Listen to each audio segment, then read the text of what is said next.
Charles Lindbergh was born in Detroit, Michigan on February 4th, 1902. Charles had a strong interest in aviation, and during his second year of university, he decided to drop out and pursue enrollment in a flying school in Lincoln, Nebraska. Charles's father was very supportive of this change in heart. He co-signed a bank loan of $900 so that his son was able to purchase a World War I era Curtiss JN-4. Without a flying licence, Charles took his first solo flight on the 9th of April 1922. He managed to get himself safely into the air and back down onto the ground several times. While he almost did crash while practicing, he rarely made the same mistake twice, and by the end of his first day, he could fly the plane confidently. Charles would eventually enlist as a US Army flying cadet, graduating first class.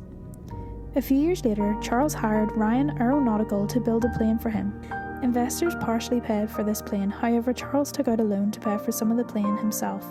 The total of this plane cost $10,580. Months after buying this plane, a businessman offered $25,000 to the first pilot who could fly non-stop across the Atlantic Ocean by themselves. Charles set out on a solo flight across the Atlantic Ocean with a small crowd seeing him off. Charles then began his 33-hour and 29-minute flight, flying through storms and battling fatigue. With his return, Charles collected his prize money and became an overnight superstar. A few years later, Charles Lindbergh and his wife received news that they were expecting a baby. Anne Lindbergh was an American writer and an aviator. She was the first woman to receive a US glider pilot license. On June 22, 1930, Anne gave birth to a baby boy and they named him Charles Augustus Lindbergh Jr. It seemed as though the three made up a happy family unit, and the couple soon became pregnant again with their second child. Well, it seemed as though the Lindberghs had everything any family would ever hope for. Having been able to spend weekends at their own estate and Charles receiving the nickname Lucky Lindy, they faced one issue not many families would have to face: the press.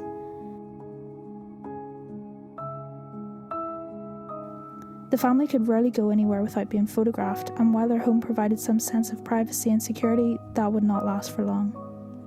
It was now March 1st, 1932. Baby Lindbergh was 20 months old and was recovering from a cold. Betty Gow, his nurse, rubbed some medication on the baby's chest and then put him to bed for 8 p.m. That evening, Charles blew off an appearance at New York University, which was something uncharacteristic for him. Instead, he rang his wife to let her know that he was coming home. He gave Anne clear instructions as to not allow anyone to enter baby Lindbergh's room between the hours of 8 and 10 p.m. His reasoning was that he did not want his baby to become spoilt. At 8:25, Charles returned home. Baby Lindbergh's nurse decided to check in on the baby at around 10 p.m. She quickly noticed that the window to the nursery had been left opened, and she went to close it quickly because she didn't want the baby getting any more sick than he already was. To her surprise, she noticed that the baby's cot was empty. Below the nursery, Anne and Charles were in the library when the nurse ran to tell them that their baby was nowhere to be found.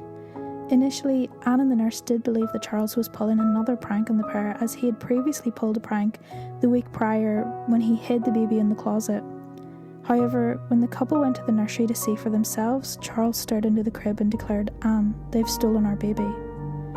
The worried couple immediately called the police, and the local law enforcement passed the case to New Jersey State Police, who searched the crime scene.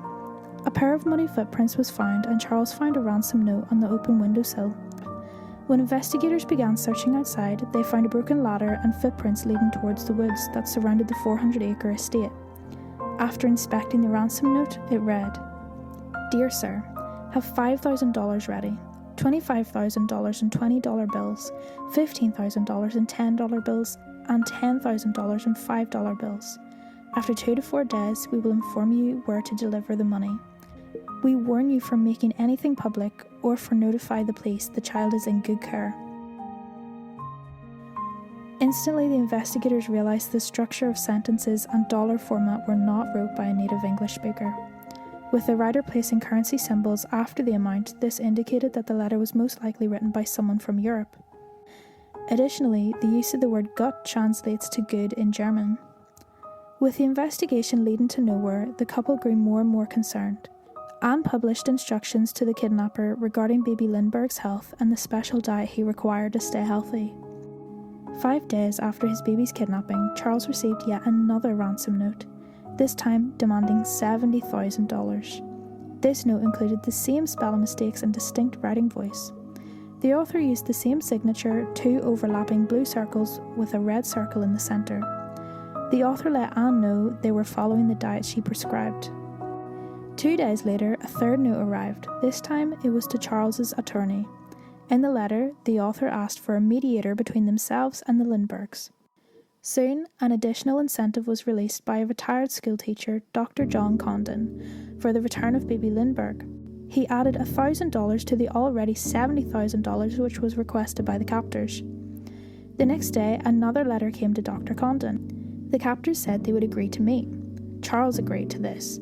The IRS and the FBI worked together to record the serial numbers of $70,000 worth of gold notes and deliver the ransom to Dr. Condon. Once the money was in his hands, Dr. Condon published a personal ad letting the kidnappers know the cash was ready. On March 12th, Dr. Condon had a knock on his door. It was a taxi driver named Joseph Perrin who was hired by a stranger to deliver another letter to the address. The letter instructed Dr. Condon to a vacant stand where he would find yet another note beneath a stone. The letter read, "Cross the street and follow the fence from the cemetery direction to 233rd Street. I will meet you." Dr. Condon went to the cemetery as instructed. Charles refused to allow police to shadow the unknown man or take part in the ransom negotiation at all. He told Dr. Condon to get any evidence of the baby's safety before they even thought of handing any money over. Dr. Condon walked into the dark cemetery and noticed a man waving a handkerchief. The man called himself John and became known as Cemetery John. He had a German accent and asked, "Did you get the money?" Dr. Condon told him that he couldn't bring the money until he saw evidence that the baby was alive. Leaves began to rustle and Cemetery John grew very worried that Dr. Condon had brought someone along with him, such as the police, and in a fright, Cemetery John ran away exclaiming, "It's too dangerous." Dr. Condon followed the stranger to a cluster of trees across the street. He grabbed Cemetery John's arm and led him to a bench. For the next hour, the two men chatted.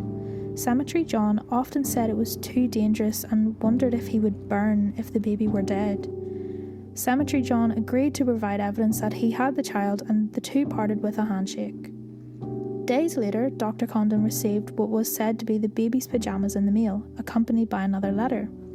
The note instructed Dr. Condon to post a personal ad in the New York American if Charles accepted that as evidence and agreed to pay the ransom. Dr. Condon published an ad accepting the new terms. On April 2nd, 1932, a messenger delivered a note to Dr. Condon's home. The letter advised him to drive to an area where he would find further instructions beneath a rock under a display table. Dr. Condon took the money that was marked to the location that was allocated in the letter that he received, and this time he was accompanied by Charles. At the location, there was another note with even more instructions sending Dr. Condon and Charles to St. Raymond Cemetery. Charles decided to wait in the car while Dr. Condon met with Cemetery John. The note read, "The boy is on the Bode Nelly. It is a small boat 28 feet long. 2 persons are the boat. They are innocent. You will find the boat between Horseneck Beach and Gay Head near Elizabeth Island." Charles Lindbergh flew to Gay Head Island the next day. He did not find a boat called Nellie, and there was no baby and no kidnappers. Dr. Condon described Cemetery John to a sketch artist. He was about 5'9", weighed about 165 pounds, with an athletic build and a fair complexion. 10 weeks after baby Lindbergh went missing, the search came to an end with circumstances no one wished to hear. 2 men, Orville Wilson and William Allen, were driving along Mount Rose when they pulled over for a toilet break. William exited the vehicle and walked 45 feet from the highway to relieve himself when he discovered a small, decomposed body of a baby. The body was that of baby Lindbergh, just 4.5 miles from his home. An autopsy was performed on baby Lindbergh's body, and it was concluded that he died as a result of head trauma. It was believed that he most likely died the night of his abduction. Almost immediately, Anne and Charles had their baby cremated and they scattered his ashes over the Atlantic Ocean. The hunt was now on to find the killer. Police offered a $25,000 reward for anyone who would offer any information that could lead police to the murderer. Police began to question the Lindbergh family while waiting for the marked dollars given to Cemetery John to begin to circulate. Investigators believed that the kidnapping was an inside job. Only family and employees knew the Lindberghs would be home on the night of the kidnapping.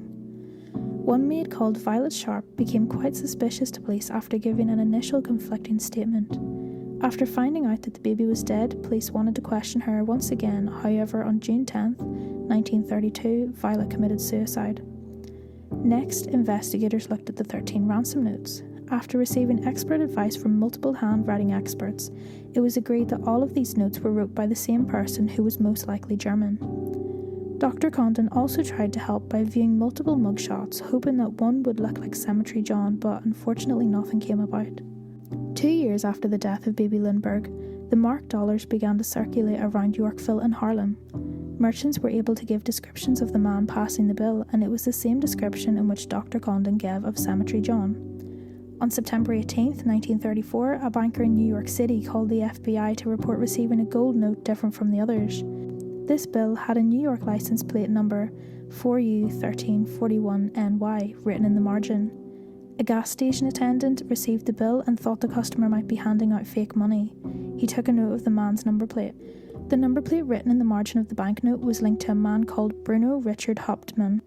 Bruno was a German carpenter, and police decided to watch his house on the night of September 18, 1934.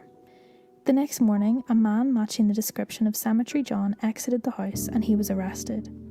At the time of his arrest, Cemetery John, who went by the name Richard, had a $20 bill from the ransom money in his possession. Police believed this was enough evidence to begin searching Richard's house. Detectives found $13,000 of the ransom bills hidden in cans and in Richard's garage. He was also identified by the taxi driver as the man who hired him to deliver a letter to Dr. Condon, and Dr. Condon was certain Richard was Cemetery John. Richard admitted he spent the money but insisted that he had nothing to do with the crime. Richard claimed an acquaintance named Isidor Fitch, who was also a German immigrant, asked him to hold the money for safekeeping while he visited Germany. Isidor's brother, Pincus, wrote to Richard to tell him that Isidor died on March 22, 1934. They had Richard produce a sample of his writing, but experts could not say whether his writing matched the writing on the letters or not. On October 8, 1934, Richard was indicted for murder. Richard's trial began on the 3rd of January 1935. While a lot of the evidence was entirely circumstantial, handwriting experts said that Richard's writing had enough similarities to that of the handwriting on the ransom letters.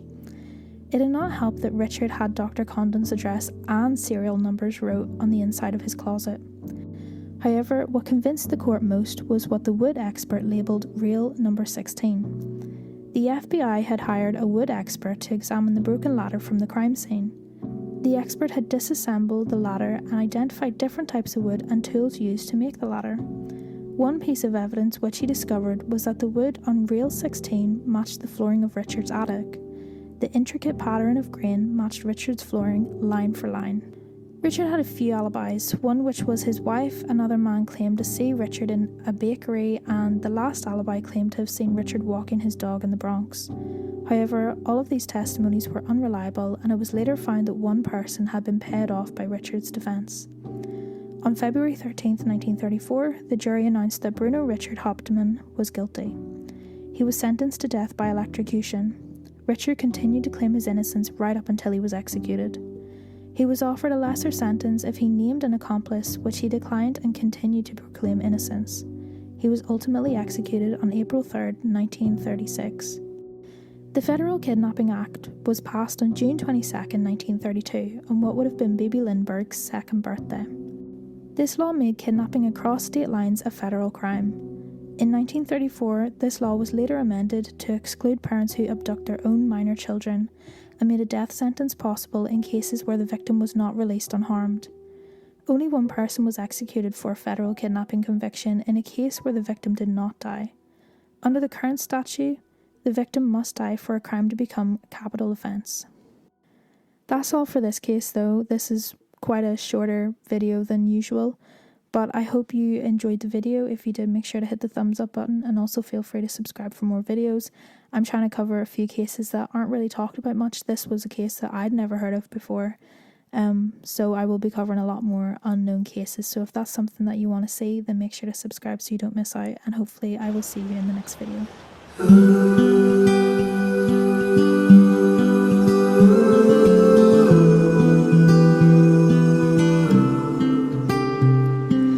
But butterflies are floating like your red hair in the breeze. Spring awakening, new love takes me into lilac dreams. Lay beside me, whisper softly your sweet empathy. Crisp reflections on the water of you close to me.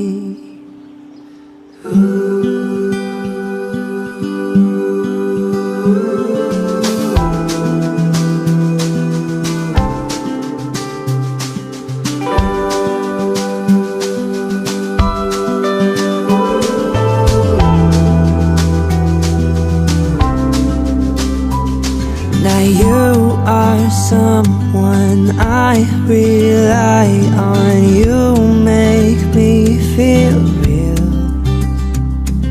Summer days that drift away as we lay